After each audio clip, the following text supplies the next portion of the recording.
Irmãos, então vamos continuar aqui o nosso estudo, Apocalipse, capítulo 2. O irmão Carlos foi até o versículo 5. Vamos continuar agora do versículo 6, vamos tentar chegar até o versículo 11. Vamos lá, começa assim, versículo 6. Tens, contudo, a teu favor que odeias as obras dos nicolaítas, as quais eu também odeio. Olha que ele fala, eu tenho uma coisa que eu estou elogiando em vocês. Olha o que ele está elogiando, que eles odeiam as obras dos nicolaítas. Primeira observação, eles não odeiam os nicolaítas, odeiam as obras dos nicolaítas. Tem pessoa que confunde isso, né? Às vezes a pessoa odeia o pecador, né? Sendo que a gente tem que odiar o pecado. Não é o pecador, gente. Tem gente que confunde isso. Deus, ele ama o pecador, mas ele odeia o pecado. Você pode ter amizade com pessoas que fazem certas coisas que você não concorda. Né? Você não é obrigado a concordar com uma pessoa porque ele é seu amigo, porque você ama a pessoa. Aliás, você nem deve concordar com isso. Né? Então, é possível um relacionamento com os não crentes, mesmo ele fazendo coisas erradas? É possível. Né? Mas você não pode concordar com as coisas erradas que eles fazem. Tá, irmãos? Então vamos lá. Quem eram os nicolaítas? Alguns, como Irineu e Hipólito, que eram pais da igreja, né, no passado, crentes que escreveram, produziram muito, eles defendiam que esses nicolaítas eram seguidores de Nicolau. Mas quem é Nicolau? Nicolau, se você for lá em Atos capítulo 6, versículo 5, é o nome de um dos diáconos. Né? Não sei quem lembra aí, Atos capítulo 6, eles precisaram eleger os diáconos e elegeram entre eles o Nicolau.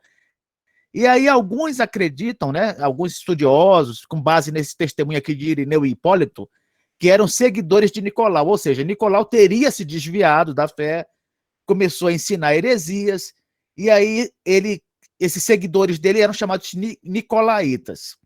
Eu não acho essa tese muito boa, irmãos, porque os argumentos em favor dela são muito poucos, não é? É mais provável que os nicolaítas eles tenham recebido esse nome por causa do significado da palavra nicolaíta. Nicolaíta quer dizer conquistador de pessoas, né? Então, daí a gente pode deduzir que era um grupo que se preocupava em conquistar pessoas dentro da igreja para as suas doutrinas. Então, quem eram os nicolaítas? Era simplesmente isso, um grupo de pessoas que queriam conquistar os crentes lá da igreja para as suas doutrinas heréticas, tá? Mais adiante, em Apocalipse capítulo 2, versículo 15, a gente vai ver, Cristo diz que a igreja de Pérgamo também tem nicolaítas. Olha só que interessante, né? Apocalipse 2, versículo 15, Cristo vai dizer isso, que a igreja de Pérgamo tem nicolaítas em seu meio, e parece que ele faz um paralelo entre esse grupo dos nicolaítas e os que sustentam a doutrina de Balaão. Vamos ver isso lá. Apocalipse, capítulo 2, eu vou ler os versículos, o versículo 15 e depois o versículo 14. Diz assim: outro sim, também tu tens os que da mesma forma sustentam a doutrina dos nicolaítas. Mas aí quando a gente lê o versículo 14, olha só, ele fala assim: tenho todavia contra ti algumas coisas, pois que tens aí os que sustentam a doutrina de Balaão, o qual ensinava Balaque a armar ciladas diante dos filhos de Israel para comerem coisas sacrificadas aos ídolos e praticarem prostituição. Quando a gente vai para o versículo 15, ele começa assim: outro sim. Essa palavra outro sim pode significar igualmente, do mesmo modo. Então veja se vocês acompanham o raciocínio. A impressão que a gente tem é que esses que seguiam a doutrina de Balaão é o mesmo grupo dos nicolaítas. É como se ele estivesse dizendo assim: olha, tem aí o grupo dos que seguem a doutrina de Balaão e tal, aí o versículo 15. Então, né, também tu tens os que da mesma forma sustentam a doutrina dos nicolaítas. Então parece que ele faz aqui uma relação entre os que sustentam a doutrina de Balaão e os nicolaítas. Aí, se for assim, fica fácil saber o que os nicolaítas defendiam, né, irmãos? Eles defendiam o mesmo que os que sustentavam a doutrina de Balaão. O que eles sustentavam? versículo 14, Apocalipse 2, 14. Eles armavam ciladas para os filhos de Israel comerem coisas sacrificadas aos ídolos, ou seja, faziam eles pecarem na área de idolatria e também a praticarem prostituição. Olha só, era isso que os nicolaítas provavelmente estavam fazendo, tá, irmãos? Ah, Kleber, mas de onde que vem esse negócio de Balaão, né? Essas coisas todas aí que você está falando. Deixa eu fazer só uma recapitulação rápida aqui para quem não conhece essa história. Lá no Velho Testamento, quando o povo de Israel ainda estava no deserto, o rei Balaque, ele contratou um profeta chamado Balaão para amaldiçoar o povo de Israel. Esse profeta foi para amaldiçoar, isso está registrado em Números 22 a 24. Depois vocês conferem. E aí ele foi pago lá para poder amaldiçoar o povo de Israel. Ele tentou fazer isso 3 vezes, mas nas 3 vezes Deus mandou ele abençoar o povo em vez de amaldiçoar. Então olha só que situação, hein? O homem foi pago para amaldiçoar, chegou lá, Deus mandou abençoar, né? É por isso que a gente fala que sobre a tenda de Israel não vale encantamento. Ele foi lá amaldiçoar, Deus mandou abençoar. Balaque ficou revoltado, né? Porque ele pagou para amaldiçoar. O homem vai e abençoa, né? E Balaão saiu envergonhado dessa história. Mas como ele saiu envergonhado, ele quis se vingar. Ele quis se vingar. Então, sabe o que ele fez, gente? Ele fez, olha só, ele fez as midianitas e moabitas, né, descendentes de Ló, ele fez com que essas mulheres seduzissem o povo de Israel para poder adorar o Baal Peor, que era um deus lá daquela época. Então, elas não só se envolveram sexualmente com os filhos de Israel, como também fizeram os filhos de Israel adorarem um deus estranho, né? Onde é que está isso? Está lá em Números, capítulo 31. Vamos dar uma olhada lá rapidinho. Números 31, versículos 7 a 9, 15 e 16, e depois eu vou ver o capítulo 25, 1 a 9. Números 31, versículo 7 a 9, diz assim: Pelejaram contra os midianitas como o Senhor ordenara a Moisés, e mataram todo homem feito. Mataram, além dos que já haviam sido mortos, os reis dos midianitas, Evi, Requém, Zur, Ur e Reba, 5 reis dos midianitas. Também Balaão, filho de Beor, mataram a espada. Olha, quem não sabia o que aconteceu com Balaão, tá aqui, ó. Esse Balaão que tentou amaldiçoar o povo de Israel, no capítulo 31 de Números, ele foi morto pelo povo de Israel, tá? Versículo 9. Porém, os filhos de Israel levaram presas as mulheres dos midianitas e as suas crianças. Também levaram todos os seus animais e todo o seu gado e todos os seus bens. Aí no versículo 15 e 16, disse-lhes Moisés: Deixastes viver todas as mulheres? Eis que estas, por conselho de Balaão, olha só, eis que estas, por conselho de Balaão, fizeram prevaricar os filhos de Israel contra o Senhor, no caso de Peor, pelo que houve a praga entre a congregação do Senhor. Aí, se você for lá no capítulo 25 de Números, voltando algumas páginas, né, capítulo 25, versículo 1 a 9, diz assim: Habitando Israel em Sitim, começou o povo a prostituir-se com as filhas dos moabitas. Estas convidaram o povo aos sacrifícios dos seus deuses, e o povo comeu e inclinou-se aos deuses delas. Olha só, eles não só se prostituíram com elas, como começaram a sacrificar, quer dizer, pecado de idolatria, juntando-se Israel a Baal Peor. A ira do Senhor se acendeu contra Israel. Disse o Senhor a Moisés: Toma todos os cabeças do povo e enforca-os ao Senhor ao ar livre, e a ardente ira do Senhor se retirará de Israel. Aí você continua lendo e você vê que Deus, na verdade, tinha soltado uma praga lá. Enquanto eles não matassem aqueles líderes, né, pecadores, rebeldes, a praga não ia acabar. Aí eles mataram, claro, né? E aí a praga acabou. Então, voltando aqui, esses nicolaítas, né, eles que seguiam a doutrina de Balaão, estavam dentro da igreja, infiltrados na igreja, né, tentando levar os crentes para pecar na área sexual e pecar também na área de idolatria.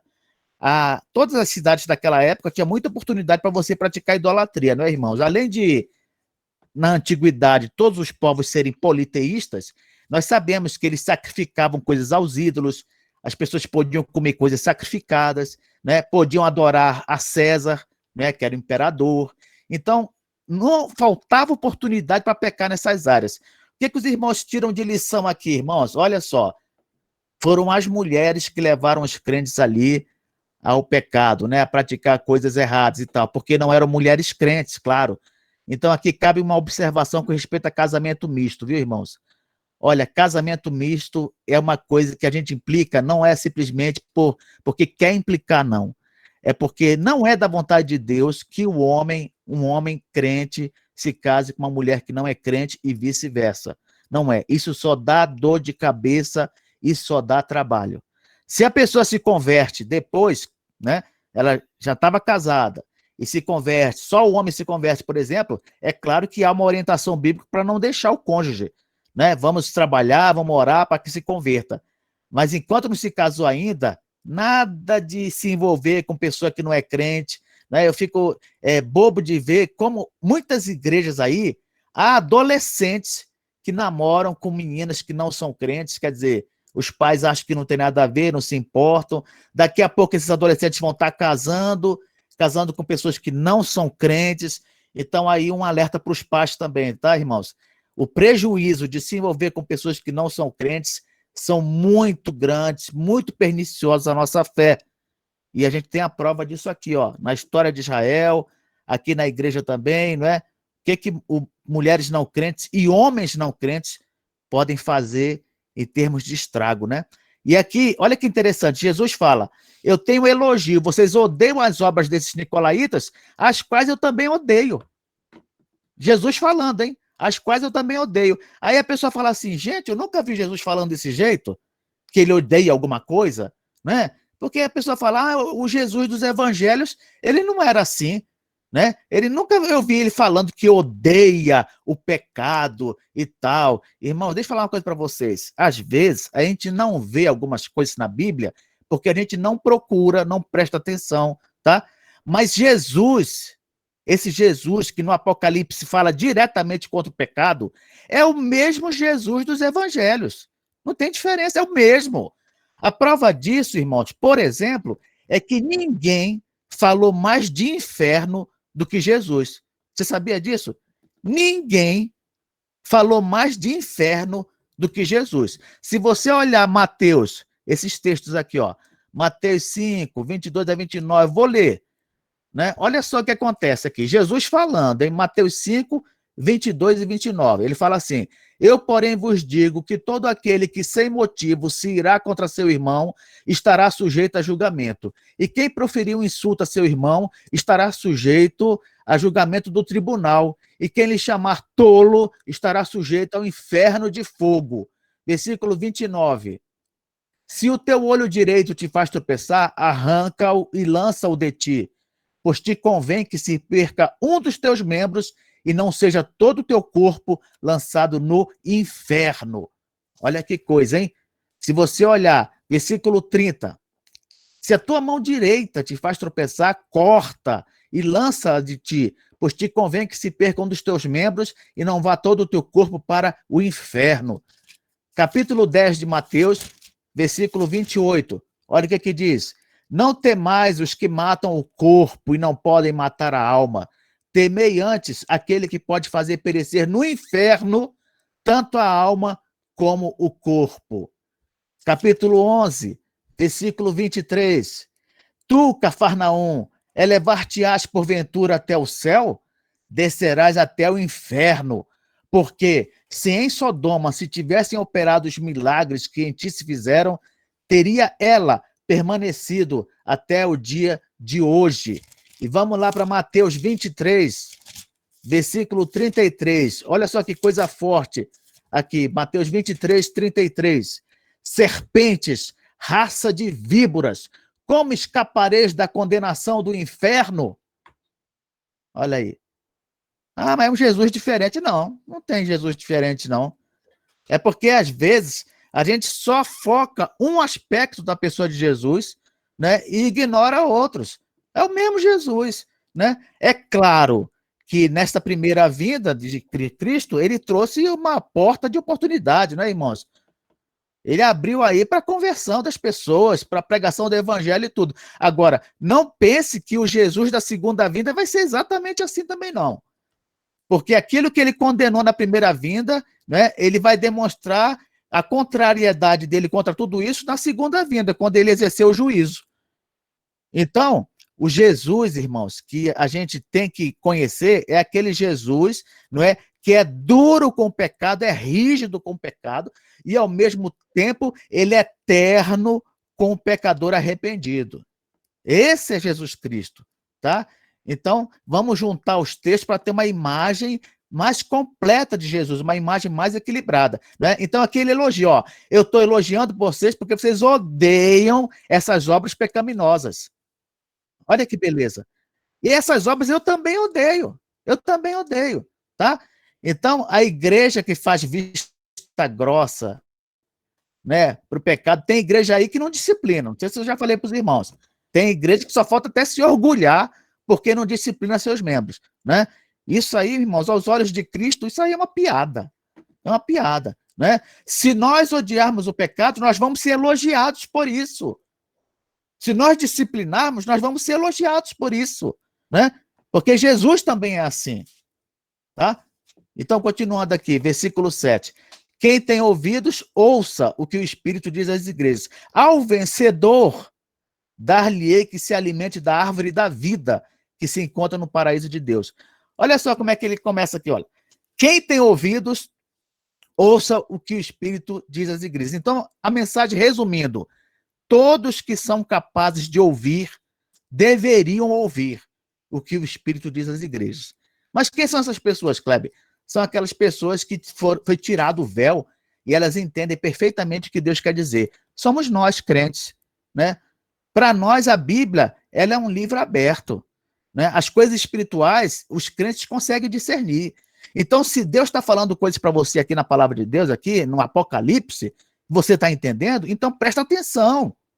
Ouça, procure seguir, procure fazer. É uma palavra direta para os crentes. Paulo informou lá em 1 Coríntios, olha, capítulo 2, versículo 11 a 16, que as coisas de Deus se discernem espiritualmente, irmãos. Olha só, 1 Coríntios 2, 11 a 16, fala assim, porque qual dos homens sabe as coisas do homem, senão o seu próprio espírito que nele está? Assim também as coisas de Deus, ninguém as conhece, senão o Espírito de Deus. Ora, nós não temos recebido o Espírito do mundo, e sim o Espírito que vem de Deus, para que conheçamos o que por Deus nos foi dado gratuitamente. Olha que beleza, né? Disto também falamos, não em palavras ensinadas pela sabedoria humana, mas ensinadas pelo Espírito, conferindo coisas espirituais com espirituais. Ora, o homem natural não aceita as coisas do Espírito de Deus, porque eles são loucura, e não pode entendê-las, porque elas se discernem espiritualmente. Porém, o homem espiritual julga todas as coisas, mas ele mesmo não é julgado por ninguém. Pois quem conheceu a mente do Senhor que o possa instruir? Nós, porém, temos a mente de Cristo. Então, irmãos, nós temos o privilégio, né, de entender a palavra de Deus, de entender claramente aquilo que o Senhor está nos falando.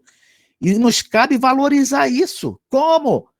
Lendo a palavra mais, prestando mais atenção nas pregações, nos estudos, né? Absorvendo com mais cuidado aquilo que Deus está nos transmitindo. Quem tem ouvidos para ouvir, ouça.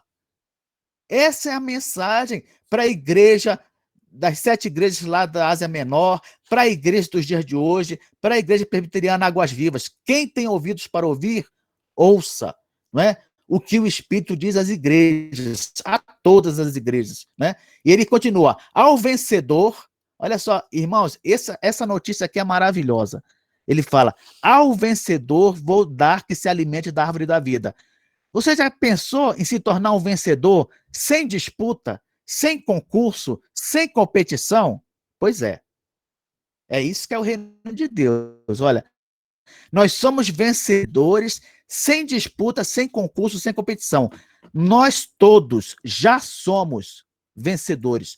Todo crente verdadeiro já é um vencedor. Aliás, a Bíblia fala que nós somos mais que vencedores. Por quê? Porque, irmãos, presta atenção. Nós temos garantido que nada, nem ninguém vai nos separar do amor de Deus em Cristo, antes mesmo que algo ou alguém tente fazer isso. Aí é aquela história. Nós já somos vencedores antes da luta. Nós somos vencedores antes do problema. Nós já temos garantida a nossa vitória. É por isso que lá em Romanos 8, versículo 32 a 39, um dos textos mais lindos da Bíblia, diz assim: aquele que não poupou o seu próprio filho, antes, por todos nós o entregou, porventura não nos dará graciosamente com ele todas as coisas? Quem intentará acusação contra os eleitos de Deus? É Deus quem os justifica. Quem os condenará? É Cristo Jesus quem morreu, ou antes, quem ressuscitou, o qual está à direita de Deus e também intercede por nós. Quem nos separará do amor de Cristo? Será tribulação, angústia, perseguição, fome, nudez, perigo ou espada? Como está escrito: por amor de ti, somos entregues à morte o dia todo, fomos considerados como ovelhas para o matadouro. Em todas estas coisas, porém, somos mais que vencedores por meio daquele que nos amou. E ele explica: porque eu estou bem certo de que nem a morte, nem a vida, nem os anjos, nem os principados, nem as coisas do presente, nem do porvir, nem os poderes, nem a altura, nem a profundidade, nem qualquer outra criatura poderá separar-nos do amor de Deus que está em Cristo Jesus, nosso Senhor. Então, ao vencedor, todos nós somos vencedores. Ah, mas eu não tenho que fazer nada para garantir a vida eterna? Meu irmão, a vida eterna é dada pela graça. Pela graça. Ele não só faz tudo que nós não poderíamos fazer, como até a fé necessária, a fé em Cristo, ele nos deu. O arrependimento, ele também nos concedeu. Então, nós já somos vencedores. Essa figura de comer da árvore da vida é exatamente a figura da vida eterna. Não é? Se você voltar no tempo, lá em Gênesis capítulo 3, versículo 22 a 24, você vai ver que quando Adão e Eva pecaram, a primeira atitude de Deus foi expulsá-los do paraíso, né? Simbolizando ali que eles perderam o acesso à vida eterna. E aí eles foram expulsos do paraíso e colocaram anjos ali para eles não conseguirem entrar. E essa liberação do acesso é justamente significando que agora em Cristo nós temos acesso novamente à árvore da vida, nós temos acesso ao paraíso de Deus, não é? E esse paraíso de Deus vai ser aqui nesta terra transformada. Apocalipse capítulo 21, versículo 1 a 3. Olha só que interessante. 21, 1 a 3. Então vi um novo céu e uma nova terra. Onde é que era o paraíso antes, hein, irmãos? O paraíso era aqui. Deus, quando ele criou o homem, ele resolveu instituir o paraíso aqui na terra. Ele andava com o homem na terra. Depois que o homem pecou, o paraíso ficou aqui um tempinho e depois sumiu. Por quê? Passou a ser definitivamente no terceiro céu, né? E aí Deus ficou lá, e a gente passa esse tempo todo no terceiro céu lá, Deus com os que já morreram em Cristo e tudo, mas quando Jesus voltar, o paraíso vai voltar a ser aqui na terra, né? Por isso que diz em Apocalipse 21, então vi um novo céu e uma nova terra. O primeiro céu e a primeira terra desapareceram, e o mar sumiu. E vi a cidade santa, a nova Jerusalém, que descia do céu. Ela vinha de Deus, enfeitada e preparada, vestida como uma noiva que vai se encontrar com o noivo. Olha só, versículo 3. Ouvi uma voz forte que vinha do trono, a qual disse: agora a morada de Deus está entre os seres humanos. Deus vai morar com eles, e eles serão os povos dele. O próprio Deus estará com eles e será o Deus deles. O paraíso vai ser aqui de novo, como foi no início, né? E vamos estar habitando com Deus nesta nova terra. Teremos acesso à árvore da vida, a uma eternidade de felicidade. O Apocalipse capítulo 2, versículo 2 a 5, diz assim: e que passa no meio da rua principal da cidade. Em cada lado do rio está a árvore da vida, que dá 12 frutas por ano, isto é, uma por mês, e as suas folhas servem para curar as nações. Versículo 3: e não haverá na cidade nada que esteja debaixo da maldição de Deus. O trono de Deus e do Cordeiro estará na cidade, e os seus servos o adorarão.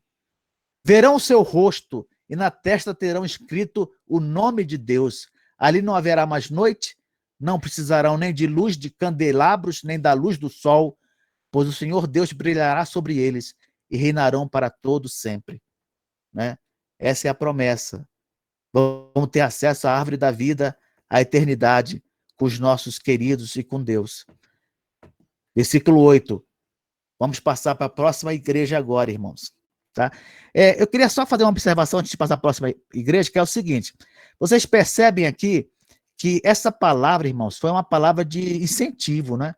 Porque por mais que nós passemos por problemas, sempre há muita coisa boa para pensar, né, irmãos? Sempre há muita coisa boa para pensar. Ele termina as cartas com uma palavra de incentivo, de estímulo. Olha, eu sei que o negócio está difícil, mas lembra de uma coisa. Ao vencedor, eu vou dar acesso à árvore da vida, a vida eterna. Não é? Já ouviram aquela música, quantas bênçãos, né? Contas de uma vez e verás surpreso o quanto Deus já fez. Por mais que passemos por dificuldades e problemas, conta nos dedos. Mas veja o que Deus tem feito, o que Deus está fazendo, o que Deus pode fazer. Isso nos dá esperança, nos dá força, nos incentiva a continuar.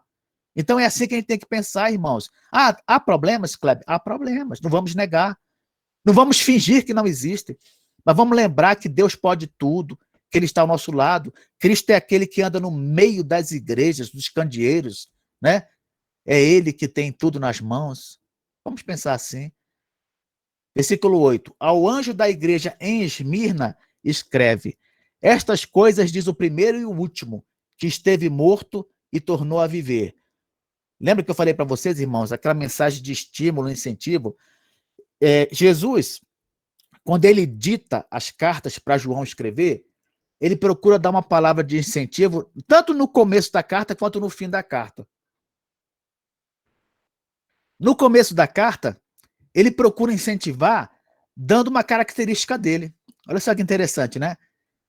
No começo das cartas, ele procura incentivar dando uma característica dele, né? Do Jesus glorificado. E no fim da carta, ele procura estimular dizendo o que nós vamos receber, o que nós vamos ganhar. Então ele segue esse modelo, né? No começo ele dá uma característica dele para nos estimular, nos incentivar, nos dar uma força. E no fim da carta ele diz uma coisa que nós vamos ganhar, que nós vamos receber, tá? Então no começo aqui ele fala, ó, estas coisas diz o primeiro e o último. Aí quando você ouve isso aí, você tem que pensar o seguinte: Jesus, o Criador, o Consumador, não é simplesmente um homem da Galileia, não é simplesmente um nazareno, não é simplesmente um homem que viveu no século I. Não! É o Deus encarnado, é o Criador de todas as coisas, é o Verbo, sem o qual nada se fez. Ele é o primeiro, ele é o último, ele também é o que vai consumar todas as coisas. Ele é aquele que vai trazer juízo sobre o mundo inteiro.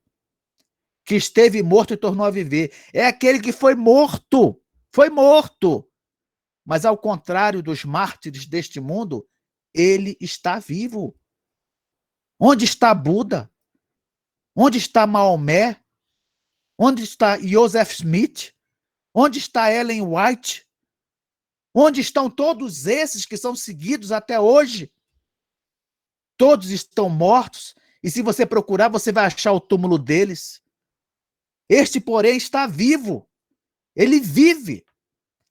Nem a morte conseguiu mantê-lo sob o seu domínio por muito tempo. Jesus é aquele que vive, irmãos.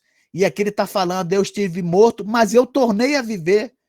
O que de pior poderia acontecer àquelas igrejas? A morte. O que tem de pior do que a morte? Nada.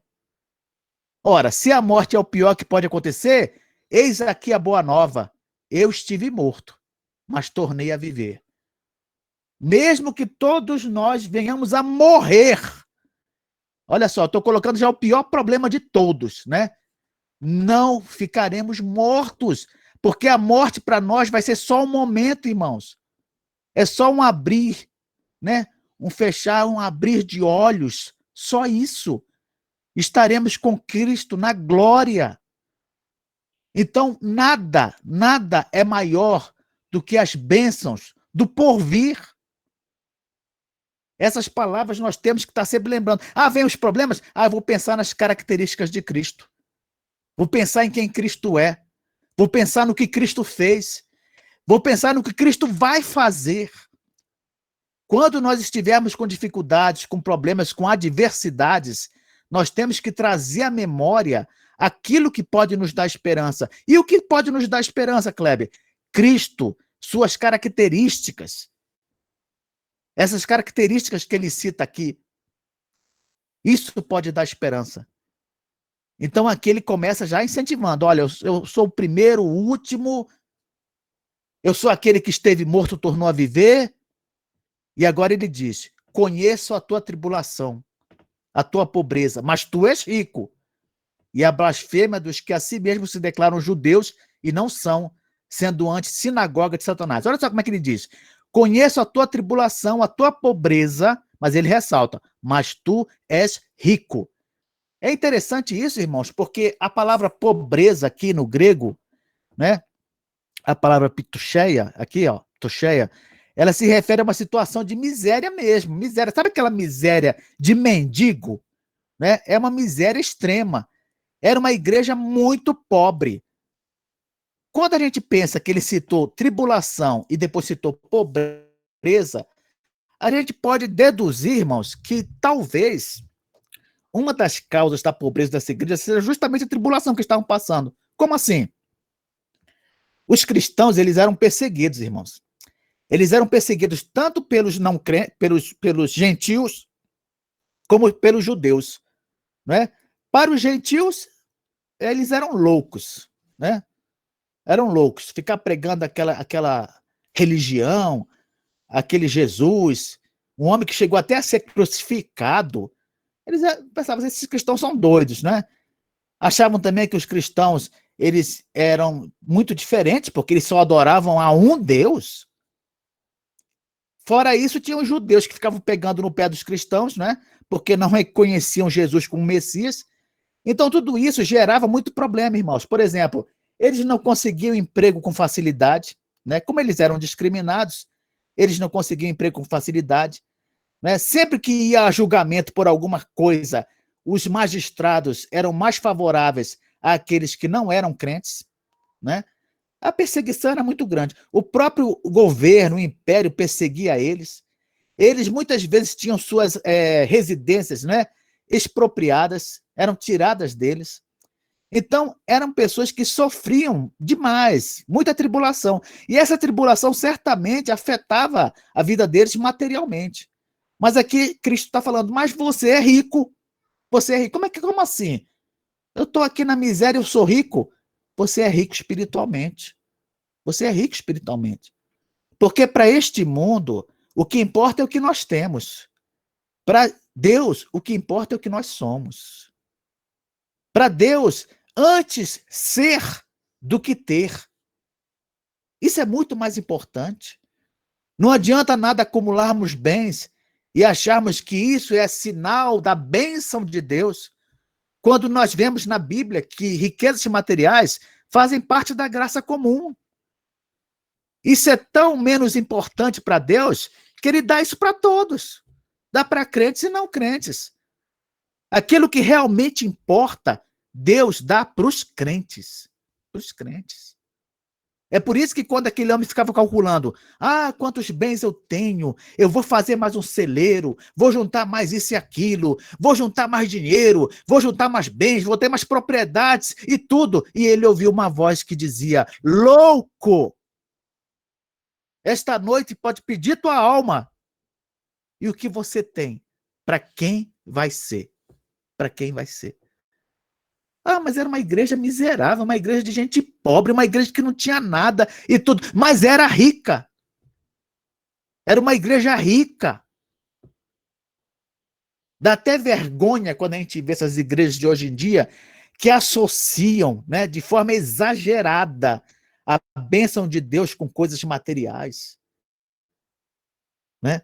Dá vergonha dessas pessoas que pensam que se a pessoa é bem-sucedida materialmente, com certeza ela tem a bênção de Deus.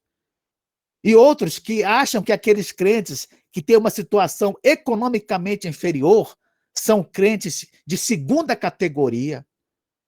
Ora, irmãos, quanta besteira, hein? Quanta tolice. Essa é uma visão completamente fora da visão de Deus, da visão de Cristo. Jesus fala, conheça a tua tribulação, conheça a tua pobreza, mas eu vou te falar uma coisa, você é rico. Você é rico. E ele continua, e a blasfêmia, e ele conhece também a blasfêmia dos que a si mesmos se declaram judeus e não são. Olha a observação dele. Sendo antes sinagoga de Satanás. Que coisa, hein? Lembra que eu falei para vocês ainda agora que os crentes daquela época eles sofriam perseguição tanto dos gentios quanto dos judeus? Né? Pois é. Em cada cidade do Império Romano havia uma colônia de judeus. Em cada uma delas havia uma colônia de judeus. Tanto é que quando Paulo fazia suas viagens missionárias, o primeiro lugar onde ele procurava pregar o evangelho era onde? Era numa sinagoga. Por quê? Porque toda cidade tinha sinagoga. Toda cidade tinha sinagoga. Porque toda cidade tinha grupo de judeus. E esses judeus, eles não se ocupavam de outra coisa a não ser ficar enchendo o saco dos crentes, perseguindo os crentes, perturbando os crentes. O Paulo, ele ia numa cidade, os judeus iam lá, às vezes até saíam de uma cidade para ir para outra, reforçar o grupo de judeu, para falar mal contra Paulo, para apedrejar Paulo, para perturbar a mensagem. Quer dizer, não basta ficar pregando o evangelho, não. Eles não aceitavam isso, não. Vamos destruir esse evangelho. Vamos destruir essa mensagem. Vamos destruir esses homens. Mas Jesus fala assim, que eles se declaram judeus, mas eles não são judeus. Por quê? Porque na cabeça, na mente de Deus, o verdadeiro judeu deveria ser filho de Abraão. Ah, Kleber, mas eles não eram descendentes de Abraão? Deveriam ser filhos de Abraão no sentido de ter a mesma fé que Abraão teve. Vamos lá em Romanos? São algumas passagens que eu quero ler e destacar para os irmãos aqui, ó. Vamos começar. Romanos 3, versículo 30, diz assim: visto que Deus é um só, o qual justificará por fé o circunciso. Quem é circunciso? É o judeu. E mediante a fé, o incircunciso. Quem é o incircunciso? É o não-judeu. Então, o que ele está falando aqui? É a mesma coisa, ó. Vai justificar por fé o judeu e vai justificar mediante a fé, é a mesma coisa, o não-judeu. Né? Que interessante, hein? Capítulo 4, versículo 1 a 12. Que, pois, diremos ter alcançado Abraão, nosso pai, segundo a carne? Porque se Abraão for justificado por obras, ele tem de que se gloriar, porém não diante de Deus. Se alguém é justificado por obras, né? Então não é salvo pela fé. Não existe ninguém justificado por obras. Versículo 3. Pois que diz a Escritura? Abraão creu em Deus, e isso lhe foi imputado para a justiça. Ora, ao que trabalha, o salário não é considerado como favor, e sim como dívida. Todas as pessoas, irmãos, que defendem salvação pela fé, pelas obras, elas estão querendo dizer, em outras palavras, que elas merecem ser salvas. Né? Ah, eu mereço ser salvo porque eu fiz isso. Eu tenho tal obra para mostrar. Né? Essas pessoas não entendem nada da salvação pela graça. Né? Ninguém merece nada. Mas tem gente que acha que merece. Ah, eu faço isso, faço aquilo outro. Meu irmão, se liga. O que a Bíblia diz em Isaías 64? Nossas obras, elas estão sujas, né? Elas estão imundas pelo pecado. Pelo pecado. O que equivale a, vamos dizer que tem alguma obra, mas obra suja, obra pecaminosa, para Deus não importa. Versículo 4. Ora, ao que trabalha, o salário não é considerado como favor, e sim como dívida. Mas ao que não trabalha, hein? Porém crê naquele que justifica o ímpio, a sua fé lhe é atribuída como justiça. Tá vendo aí? Versículo 6. É assim também que Davi declara ser bem-aventurado o homem a quem Deus atribui justiça, independentemente de obras. Olha só que privilégio, hein? O sujeito é atribuído a ele justiça, independentemente de obras. Esse homem é feliz demais, não é? Sabe quem é esse homem? Somos nós. Todos nós. Todos nós, homens e mulheres crentes.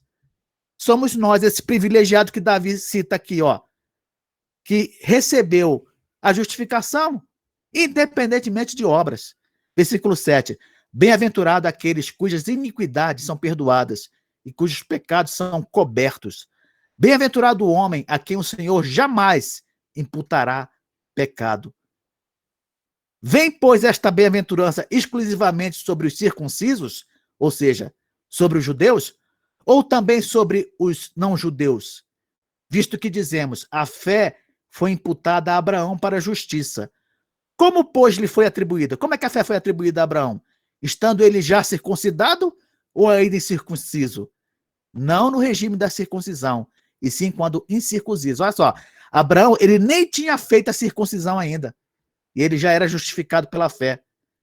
O judeu valoriza demais esse negócio de circuncisão. Ah, eu sou circuncidado, ah, eu não sou e tal.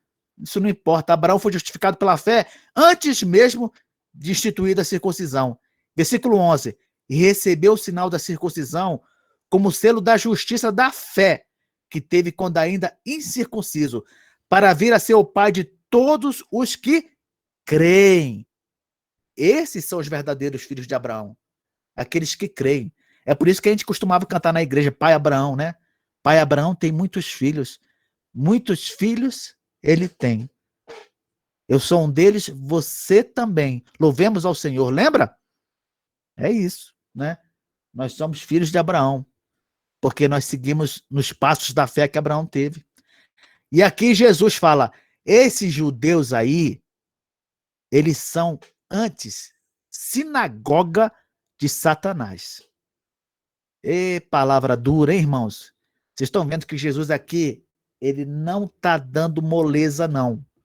Ele está vindo com tudo.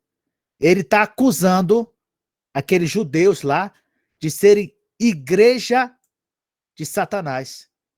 Vocês lembram lá em João 8, capítulo 8, né? Versículos 42 a 44? Jesus falou assim para os judeus da sua época, né? Para alguns judeus. Ele falou assim, replicou-lhes Jesus, se Deus fosse de fato vosso Pai, certamente me havias de amar, porque eu vim de Deus, e aqui estou. Pois não vim de mim mesmo, mas ele me enviou. Qual a razão por que não compreendeis a minha linguagem? É porque sois incapazes de ouvir a minha palavra. Vós sois do diabo, que é vosso pai, e quereis satisfazer-lhe os desejos. E palavra dura, hein, irmãos? Jesus falou para os judeus ali naquela época. Mas agora ele está falando, sabe o que para os judeus? Ele está falando que o diabo não é só pai deles, não. O diabo é como se fosse Deus deles. Porque eles estão agindo como sinagoga de Satanás. Igreja de Satanás. Em vez de serem crentes em Deus, eles estão mais para crentes no diabo. Estão querendo agradar o diabo, não é? Então, não se engane, não. As pessoas que se levantam contra o evangelho, se levantam contra os crentes, as pessoas que tentam derrubar o evangelho neste mundo, são sinagoga de Satanás, meu irmão. Nós estamos numa batalha espiritual, uma luta espiritual. O Deus deste século cegou o entendimento dos incrédulos. Então, quando você vê as pessoas implicando com você por causa do evangelho, quando você vê as pessoas fazendo cara feia, porque elas ouvem falar de Cristo, quando você vê essa cristofobia pelo mundo, que está chegando num ponto que eles não estão mais se controlando, hein? Vocês estão vendo que até queimar a igreja evangélica estão queimando? Por quê? Eles não estão mais se controlando. Está ficando cada vez mais difícil suportar os crentes. Está ficando cada vez mais difícil suportar o evangelho. E essas pessoas vão vir para cima de nós. vai vir para cima de você, vai vir para cima de mim. Então você tem que lembrar disso, né? Pessoas que nem têm consciência disso, mas estão servindo a Satanás, estão servindo ao diabo, né? Cabe a nós, irmãos, nesta luta, orar por tais pessoas, né? Pregar o evangelho, testemunhar, entregar na mão de Deus e vamos embora, né? É assim. É luta, irmãos, é luta, não é? A pessoa fala, mas a pessoa pode falar que é espírita, não tem problema nenhum. Pode falar que segue o candomblé, não tem problema nenhum. Pode falar isso e aquilo, não tem problema nenhum. Mas fala que é crente para você ver. Fala que é crente. Por quê? Por que isso acontece? Porque é uma luta espiritual. É uma luta espiritual. Ninguém implica com os outros, mas implica com os crentes. Normal. Normal. Sinagogas de Satanás, né? Jesus continua aqui, ó. Não temas as coisas que tens de sofrer. Eis que o diabo está para lançar em prisão alguns dentre vós, para ser dispostos à prova. E tereis tribulação de 10 dias. Ser fiel até a morte e dar-te a coroa da vida. Irmãos, em primeiro lugar, ele fala, não temas as coisas que tens de sofrer. Tens de sofrer. Olha, se não fosse Jesus falando isso, você poderia até questionar, né? Ah, vem uma pessoa tradicional, de uma igreja tradicional. Ah, nós temos que sofrer certas coisas. Mas vocês tradicionais, hein? E sofrer o quê, rapaz? Deus é amor, rapaz. Não existe isso, não. No reino de Deus é tudo maravilha, rapaz. É aceitar Jesus, porque a coisa vai começar a melhorar, vai tudo melhorar, vai ser bom demais e tudo. Jesus fala assim, ó, não temas as coisas que você tem que sofrer. No plano de Deus, aquela igreja tinha que passar por uma provação. Que coisa, hein, irmãos? Mas será que isso é uma coisa rara de acontecer? Será que no reino de Deus isso é uma coisa que só acontece com alguns ou que deveria acontecer com a maioria? O que será que os irmãos acham disso? Né? Quando a gente vai lá para Atos, capítulo 14, vamos dar uma olhada nesses textos aqui. Atos, capítulo 14, versículo 21 e 22, diz assim, e, tendo anunciado o evangelho naquela cidade e feito muitos discípulos, voltaram para Listra e Icônio e Antioquia, fortalecendo a alma dos discípulos, exortando-os a permanecer firmes na fé e mostrando que, através de muitas tribulações, nos importa entrar no reino de Deus. Olha só, hein? Exortando-os a permanecer firmes na fé e mostrando que, através de muitas tribulações, nos importa entrar no reino de Deus. Né? Então, irmão, quando você olha assim, mas eu não estou sofrendo nada, Kleber, eu até agora, essa tribulação aí, eu não chegou aqui em casa não, tá tudo tranquilo. Amém. Graças a Deus. Agora, se o irmão estiver passando por um problema, uma tribulação, não vai pensar assim, irmão, está em pecado, porque não sei o quê, quem manda não orar, quem manda não sei o quê. Meu filho, a tua situação é que é a exceção. A tua situação é que é a exceção. Aquelas pessoas que não estão sendo provadas, não estão passando por tribulações, essas pessoas são a exceção. A exceção.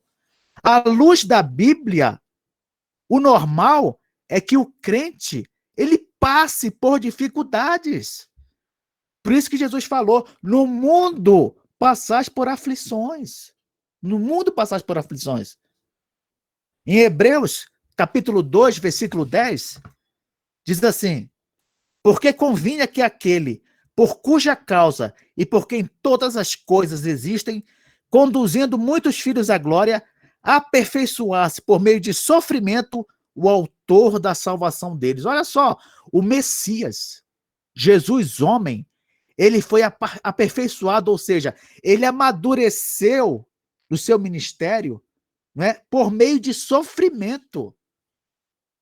Nós não estamos falando aqui do Jesus Deus, né? Esse aí é divino, perfeito e tudo. Jesus homem, no sentido de aprender a obediência, porque o homem Jesus, ele tinha que aprender. Ele tinha que desenvolver. Ele não nasceu sabendo tudo, não é? Ah, Kleber, que coisa misteriosa. É um mistério mesmo, não é? O Jesus homem, ele nasceu uma criancinha normal, ele foi aprendendo as coisas, ele foi entendendo as coisas com o passar do tempo, ele foi aprendendo com sofrimento também. Se ele aprendeu com sofrimento, eu não vou aprender? Você não vai aprender? Hebreus capítulo 12, versículo 7 a 10. Olha o que diz. Hebreus 12, 7 a 10. É para a disciplina que perseverais. Deus vos trata como filhos. Pois que filho há que o pai não corrige? Mas, se estáis sem correção, de que todos se têm mostrado participantes, logo sois bastardos e não filhos. Aí a pessoa já fala assim, opa, Kleber, então eu quero sofrer agora, eu quero sofrer, né? Porque já viu que o normal é isso. Mas se estáis sem correção, de que todos se têm tornado participantes, de que todos se têm tornado participantes, logo sois bastardos e não filhos. Além disso, tínhamos os nossos pais, segundo a carne, que nos corrigiam, e os respeitávamos. Não havemos de estar em maior submissão ao Pai espiritual e então viveremos? Pois eles, os nossos pais terrenos, nos corrigiam por pouco tempo, segundo melhor lhes parecia. Deus, porém, nos disciplina para aproveitamento, a fim de sermos participantes da sua santidade. Aí eu lembrei aqui daquela passagem, quando Jesus resolve lavar os pés dos discípulos, e aí ele vai lavar o pé de Pedro, e Pedro fala assim para ele, Senhor, de modo algum eu vou deixar o Senhor lavar os meus pés. Aí Jesus falou assim, se eu não posso lavar os teus pés, você não tem parte comigo. E aí Pedro, Senhor, lava até a cabeça. Então, meu irmão, pensa numa coisa, louva a Deus, dá graças a Deus, não é? Você não está sofrendo e tal. Mas se vier o sofrimento, também não se espanta, não. Não se espanta, não. Deus tem o hábito de testar a fidelidade dos seus filhos, de prová-los, né, de fazer a gente passar por provações, né, para sermos aprovados, né? Ele fala assim, eis que o diabo está para lançar em prisão alguns dentre vós, para ser dispostos à prova, né? Então, olha só o que eu vou falar, presta atenção, o diabo seria usado para testar a fidelidade dos crentes de Esmirna. Assim como ele foi com Jó. Note que o diabo, ele é um escravo de Deus, irmãos. Ele é obrigado a fazer o que Deus manda. Por que você está falando isso, Kleber? É obrigado a fazer. Ele não quer fazer isso, trazer o mal? Ele quer, mas ele quer para destruir. Ele não quer para que a gente passe numa prova, né? O diabo, a intenção dele, na mente dele, é vir para destruir. É como Jesus explicou, o ladrão vem somente para roubar, matar e destruir. O diabo, ele não tem boa intenção. Embora ele seja usado por Deus para nos testar, ele, na cabeça dele, ele quer destruir. Deus, porém, quer nos provar. Lá em Jó, capítulo 1, versículo 12, olha só, Jó, capítulo 1, verso 12, diz assim, o Senhor disse a Satanás, pois bem, faça o que quiser com tudo o que Jó tem, mas não faça nenhum mal a ele mesmo. Então Satanás saiu da presença do Senhor. E Satanás obedeceu o Senhor. Satanás obedeceu. Quando você vai lá para Jó, capítulo 2, versículo 6, diz assim, o Senhor disse a Satanás, pois bem, faça o que quiser com Jó, mas não o mate. E Satanás obedeceu. Se nós formos lá para 2 Coríntios, capítulo 12, versículo 7 a 9, diz assim, Paulo falando, e para que não me ensoberbecesse com a grandeza das revelações, foi-me posto um espinho na carne, mensageiro de Satanás, para me esbofetear, a fim de que não me exalte. Eu pergunto para os irmãos, será mesmo que Satanás ia pôr um espinho na carne de Paulo para que Paulo não se exaltasse? Para que Paulo não ficasse soberbo? É claro, irmãos, o texto não precisa nem dizer. É claro que quem não queria Paulo soberbo e exaltado era Deus. E para isso Deus usou Satanás para trazer uma dificuldade na vida de Paulo. No caso, foi esse espinho na carne aqui, né? Versículo 8. Por causa disto, 3 vezes pedi ao Senhor que o afastasse de mim. Olha que a maior prova de que o espinho na carne é no propósito de Deus. Olha a resposta de Deus. Então ele me disse, a minha graça te basta, porque o poder se aperfeiçoa na fraqueza. E aí Paulo conclui, de boa vontade, pois, mas me gloriarei nas fraquezas, para que sobre mim repouse o poder de Cristo. É aquela linha lá do Pedro, né? Lava a cabeça agora, Senhor. Então Paulo está falando, então eu vou ficar então feliz com as provações, né? Porque se eu estava ficando soberbo e o espinho na carne me fez ficar mais humilde, então graças a Deus, né? Tem gente que não sabe por que Deus não dá isso, não dá aquilo, não dá isso, não dá aquilo, porque vai ser pior para você, meu irmão. Vai ser pior para mim. A gente não sabe nem o que pedir. Às vezes a gente pede muita coisa que a gente acha que vai ser bom, não vai ser bom, não. Pede para entrar na universidade tal. Mas você sabia que naquela universidade tal tem um monte de gente de esquerda, um monte de maconheiro, um monte de malandro lá que vai te desviar da fé? Você sabe disso? Sabe? Não.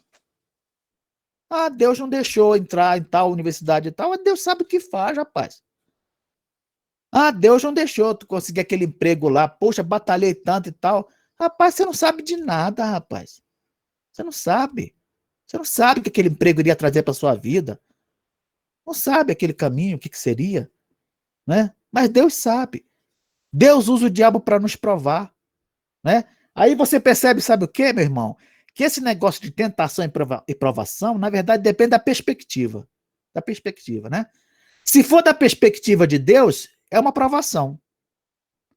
Se for da perspectiva do diabo, é uma tentação. Por quê? Porque, vamos dizer, no caso de Jó, o diabo foi ali pensando, vou destruir. Então ele foi, eu vou para tentar. Na mente de Deus, Satanás estava indo ali para provar. Se Jó cedesse, ele estaria pecando. Então ele estaria cedendo como se fosse uma tentação. Então você percebe que, na verdade, tentação e provação depende mais da perspectiva, né? Tá passando por uma coisa muito braba, falar assim, gente, que coisa terrível tô passando, é uma provação. É, provação, pode ser também uma tentação, tudo junto, né? O diabo pode estar sendo usado aí, né? E na mente dele, ele quer te derrubar. Na mente de Deus, ele quer que você seja aprovado, né? Então a gente tem que olhar tudo, irmãos, como uma grande provação. Até as tentações que vêm, pensa como se fosse uma aprovação. É para você ser aprovado, não é para você cair, não. É para você resistir, é para você vencer, tá? E aí ele fala, e tereis tribulação de 10 dias. Aí alguém vai e pergunta, esses números 10, esse número 10 dias, isso é literal? Irmãos, vamos ser coerentes aqui, Se tudo que aparece nesse livro em termos de número é simbólico, por que eu vou considerar esse número literal? Né? Eu não vou considerar. E muitos estudiosos não consideram. Né? É por isso que quando vai por esse caminho aí calcula que a grande tribulação vai ter 3 anos e meio, né? Depois vai não sei o quê, vai ter 7 anos, vai ter não sei o que lá, aí tem que contar tantos anos, não sei o que e tal. Não é nada disso. Esses números são simbólicos. São simbólicos. O número 10, a semelhança do número 7, se refere a alguma coisa completa, um período de tempo perfeito, na ótica de Deus, é claro, né? Para que se cumpra um propósito dele. É por isso que lá, quando a gente chega no capítulo 20 de Apocalipse, estudar sobre o milênio, 1000 anos, qual é o símbolo? Qual é o significado desse símbolo? 1000 anos. Ora, 1000 anos é o número 10 elevado a 3. É o número 10 elevado ao cubo, né? O número 10 já foi estabelecido pelos estudiosos que se refere a um tempo dentro dos propósitos de Deus para ele fazer alguma coisa. É um tempo que na mente de Deus é um tempo perfeito para ele cumprir um propósito. Então esses 10 dias, não vamos interpretar aqui literalmente, é um período que Deus separou para provar aqueles crentes. É um tempo pequeno, provavelmente, né? Não sei. Mas o fato é que é um tempo que na mente de Deus era o tempo ideal para provar aqueles crentes ali. Então o número 10 tem essa semelhança com o número 7, né? Se refere a alguma coisa completa, a um período de tempo perfeito. Os 1000 anos também. 1000 anos, 1000 anos são exatamente quantos anos? 1000 anos literais? Não, 1000 anos literais não. Nós, por exemplo, entendemos que os 1000 anos se referem a todo o período entre a primeira e a segunda vinda de Cristo. Ou seja, o milênio, ele se refere à era da igreja. A era da igreja não é composta só de 1000 anos, porque a igreja tem mais de 1000 anos. Então não dá para interpretar o número literalmente. É melhor você entender simplesmente como 1000 sendo 10 ao cubo, e 10 se refere a um tempo que na mente de Deus é um tempo perfeito para cumprir determinado propósito, né?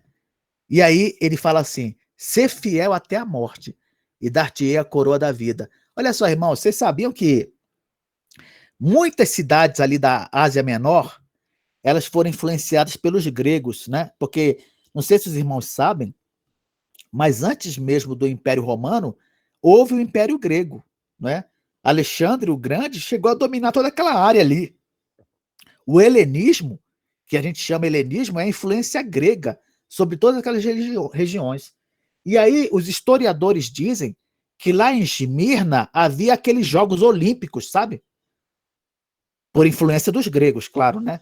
E nesses jogos, quando o vencedor ele ganhava a competição, a prova, ele ganhava uma coroa de louros. Uma coroa de louros. Que beleza, né? Pois é. Jesus está falando aqui, ó, para os crentes lá de Esmirna, ser fiel até a morte. E eu vou te dar, não é uma coroa de louros, não. Eu vou te dar a coroa da vida. A coroa da vida. De novo, a promessa da vida eterna. Lá para Éfeso ele disse: você vai comer da árvore da vida. Como é que você pode comer da árvore da vida se não for recebendo a vida eterna? Não tem jeito. E de novo aqui ele reforça: vou te dar a vida eterna. Aí você fala: nossa, mas que falta de imaginação. De novo a vida eterna. E você acha pouco, meu filho? Você acha pouco isso? Olha, irmãos, eu costumo dizer o seguinte: por pior que seja a nossa vida neste mundo, e não é o nosso caso, não é o nosso caso, né? Por pior que fosse a nossa vida nesse mundo, o que é 70, 80, 90, 100 anos comparado com a eternidade? Você faz ideia do que é a vida eterna? Você faz ideia do que é isso, né? As pessoas costumam dizer assim: o apóstolo Paulo, ele sofreu, a vida dele foi só sofrimento depois da conversão. Quer dizer, o homem se converteu mais ou menos com os 30 anos de idade. Dos 30 anos de idade até os 60, não sei quantos anos ele morreu exatamente, o homem só sofreu. Só sofreu por causa do evangelho. Então vamos dizer que ele tenha sofrido mais uns 40 anos, né? Paulo viveu uma vida cristã de sofrimento por 40 anos. Vamos imaginar isso aqui, né? Lá em Atos 9, Jesus falou para Ananias: este aí vai saber o quanto importa sofrer pelo meu nome. Quer dizer, Paulo foi separado especialmente para sofrer pelo evangelho. Vamos dizer que ele tenha sofrido 40 anos. Você tem ideia de quanto tempo faz que Paulo está gozando a vida eterna? Paulo sofreu 40 anos. O que são 40 anos diante agora de praticamente 2000 anos que ele está gozando a vida eterna? Foi nada, foi nada. Por isso que Tiago fala: a nossa vida é como uma neblina, como uma neblina. De repente passa. Essa semana mesmo eu estava vendo um vídeo do Vitor, né? Ele criancinha, criancinha, a gente filmando, falando daquelas coisas, deu uma saudade, mas passou tão rápido, foi tão rápido, né? A vida é assim. Ontem nós éramos crianças brincando e tudo, a gente até lembra, né? Depois a gente constitui família, vira pai, lembra dos nossos filhos pequenininhos, e eles vão crescendo, depois ficam adultos, depois se casam. E quando a gente olha para tudo isso, parece que passou tudo tão rápido, e passou rápido mesmo, né? A vida é como neblina. O que é isso comparado com a vida eterna? Não é nada, irmãos. Não é nada. Ele fala assim, ó: vocês vão ter tribulação, ser fiel até a morte. Então, o que vinha por aí não era coisa boa não, irmãos. Imagina. Vocês vão ter tribulação, mas sejam fiéis até a morte. Ou seja, até a morte estava vindo aí. Aqueles crentes de Esmirna, eles provavelmente devem ter morrido nessa tribulação aí. Porque Jesus advertiu, ó: sejam fiéis até a morte. e vou dar a vocês a coroa da vida. Eu acho interessante que muitas igrejas elas costumam dar a si mesmas o nome de Filadélfia, né? Tem Presbiteriana Filadélfia, Batista Filadélfia, tudo que a igreja dá o nome de Filadélfia, porque acha que das 7 igrejas do Apocalipse, só Filadélfia foi elogiada. Irmãos, a igreja de Esmirna, ela não teve nenhuma palavra de desaprovação. Pelo contrário, ela só foi elogiada também. E outra coisa, eram irmãos que foi prometido ao ser fiéis, eram pobres, miseráveis, mas eram fiéis. E Jesus falou para eles, sejam fiéis, continuem fiéis. E vocês vão receber a coroa da vida. Onde é que estão esses crentes de Esmirna hoje, Kleber? Ah, estão com Cristo. Estão com Cristo. Essa palavra é dura, foi dura, né? Sejam fiéis até a morte. E eu vou dar para vocês a coroa da vida. Eles devem ter morrido. E Jesus chegou para eles e falou assim, vinde benditos do meu Pai. Entre para o reino que vos está preparado desde a fundação do mundo. Né? Esses crentes gozando da vida eterna com o Senhor. E aí termina. Quem tem ouvidos, ouça o que o Espírito diz às igrejas. O vencedor, de nenhum modo, sofrerá dano da segunda morte. Olha o que eu vou falar para vocês, prestem bem atenção. Provavelmente, aqueles crentes, né, se não todos, a maioria morreu na tribulação. Mas aqui Jesus termina com uma palavra forte. Ele fala, o vencedor, de nenhum modo, sofrerá o dano da segunda morte. Passar pela primeira morte, que aqui no caso seria a morte física, era possível, foi possível e é possível até hoje. Né?